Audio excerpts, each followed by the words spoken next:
111ویں رات جب شہرزاد بادشاہ عمر بن نعمان اور اس کی اولاد کی کہانی ختم کر چکی تو بادشاہ شہریار نے اس سے کہا کہ اب اسے جانوروں اور پرندوں کی کہانیاں سنائے۔ اور جب دنیا زاد نے اس سے کہا کہ میں نے آج تک بادشاہ کو اتنا خوش کبھی نہیں دیکھا اور میری خواہش ہے کہ تیرا انجام اس کے ساتھ بخیر ہو، تو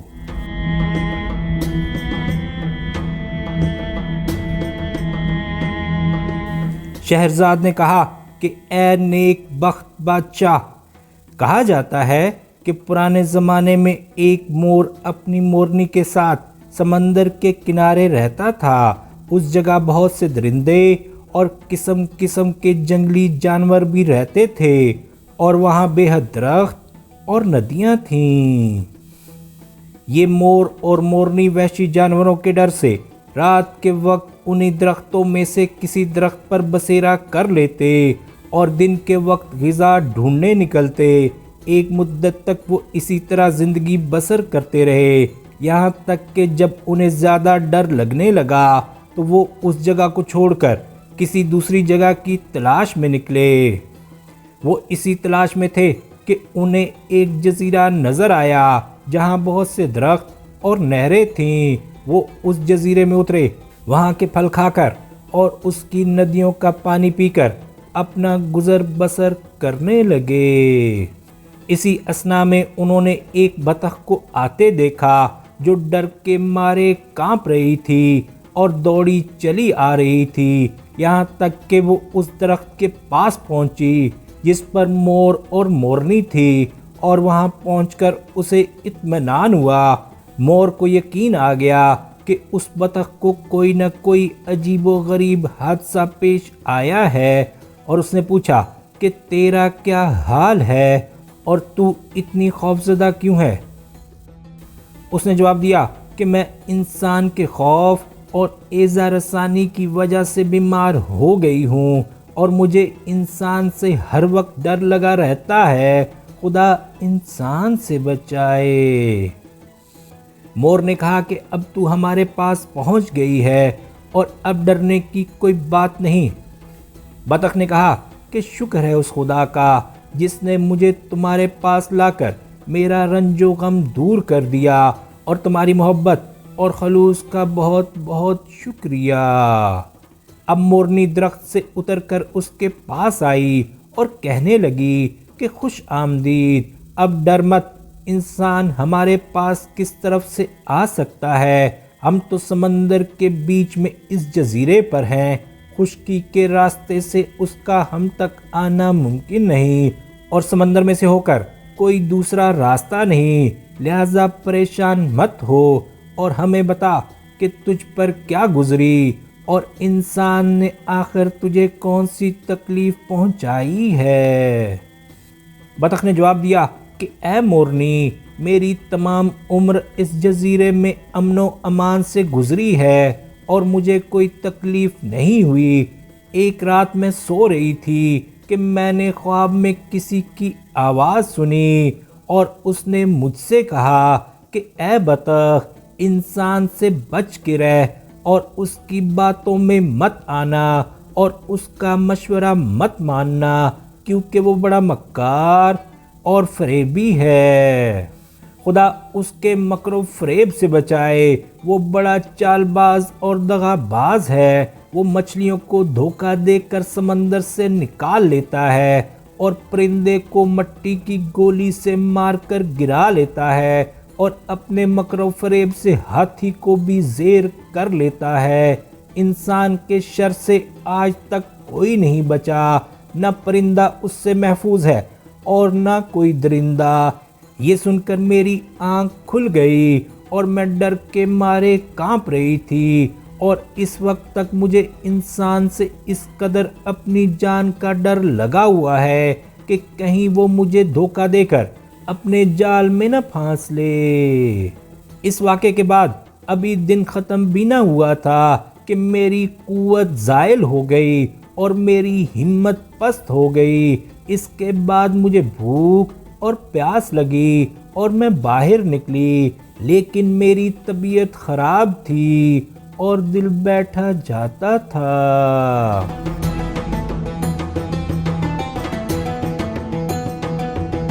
جب میں اس سامنے والے پہاڑ پر پہنچی تو میں نے دیکھا کہ ایک شیر کا پٹھا ایک غار کے منہ پر بیٹھا ہوا ہے اور اس کا رنگ زرد ہے۔ جب اس شیر کے بچے نے مجھے دیکھا تو وہ بہت خوش ہو گیا اور میرا رنگ اور میری لطافت اسے بہت بھائی، اور اس نے زور سے مجھے پکار کر کہا کہ اے جانور میرے قریب آ۔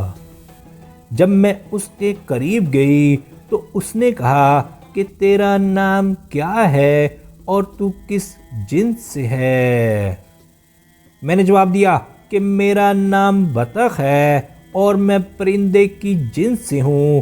اس کے بعد میں نے اس سے پوچھا کہ تو یہاں کیوں بیٹھا ہوا ہے اور اس کا سبب کیا ہے؟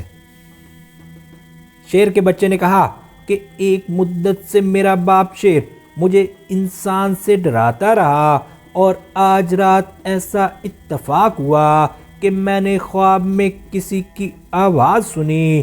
اس کے بعد شیر کے بچے نے مجھ سے ویسا ہی خواب بیان کیا جیسا کہ خود میں نے تجھ سے بیان کیا ہے۔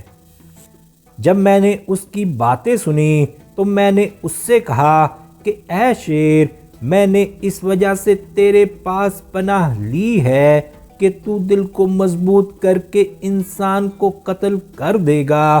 مجھے اس سے اپنی جان کا ڈر ہے، لیکن اب میں دیکھتی ہوں کہ تو باوجود تمام جنگلی جانوروں کے بادشاہ ہونے کے انسان سے خوف زدہ ہے، اس لیے اس وجہ سے میرا ڈر اب اور بھی بڑھ گیا ہے۔ اے میری بہن مورنی، میں شیر کے پٹھے کو برابر انسان سے خبردار کرتی جاتی اور اس کو مشورہ دیتی جاتی تھی کہ وہ اس کو مار ڈالے، یہاں تک کہ وہ اپنی جگہ سے اٹھ کھڑا ہوا اور آہستہ آہستہ چلنے لگا، اور میں اس کے پیچھے پیچھے ہو لی، یہاں تک کہ ہم ایک چوراہے پر پہنچے اور ہمیں گرد اڑتی ہوئی دکھائی دی۔ جب گرد بیٹھ گئی تو ہمیں ایک گدھا دکھائی دیا جو ننگا بھاگا چلا آ رہا تھا، اور وہ کبھی دوڑتا تھا اور کبھی زمین پر لوٹنے لگتا تھا۔ جب شیر نے اسے دیکھا تو اسے آواز دی اور وہ بڑے انکسار کے ساتھ حاضر ہوا۔ شیر نے کہا کہ اے کم عقل جانور، تو کس جنس سے ہے اور یہاں کیوں آیا ہے؟ اس نے جواب دیا کہ اے بادشاہ زادے، میں گدھے کی جنس سے ہوں، اور میرے اس جگہ آنے کا سبب یہ ہے کہ میں انسان سے بھاگ رہا ہوں۔ شیر نے کہا کہ کیا تو ڈرتا ہے کہ انسان تجھے قتل کر دے گا؟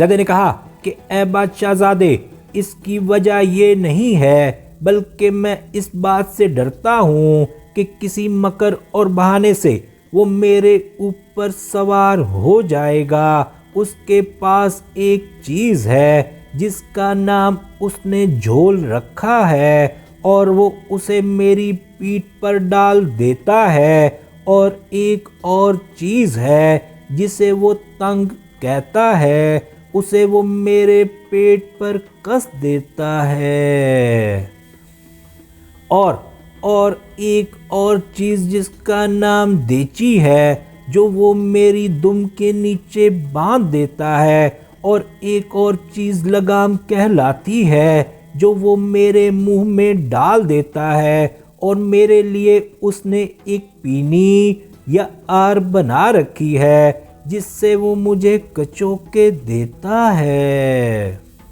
اور اگر میں ڈگمگاتا ہوں تو وہ مجھ پر لعنت ملامت کرتا ہے، اور اگر میں رینگتا ہوں تو وہ مجھے برا بھلا کہتا ہے۔ ان تمام باتوں کے بعد جب میں بوڑھا ہو جاتا ہوں اور مجھ میں چلنے کی طاقت باقی نہیں رہتی تو تو وہ میرے اوپر لکڑی کی کاٹھی رکھ کر دریاؤں سے مشکوں وغیرہ میں پانی بھر کر میرے اوپر لاد دیتا ہے۔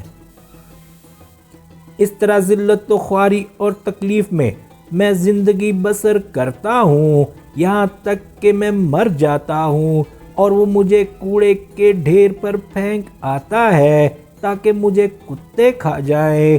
آخر تو ہی بتا کہ اس تکلیف سے بڑھ کر اور کون سی تکلیف ہو سکتی ہے، اور اس مصیبت سے زیادہ اور مصیبت کیا ہے؟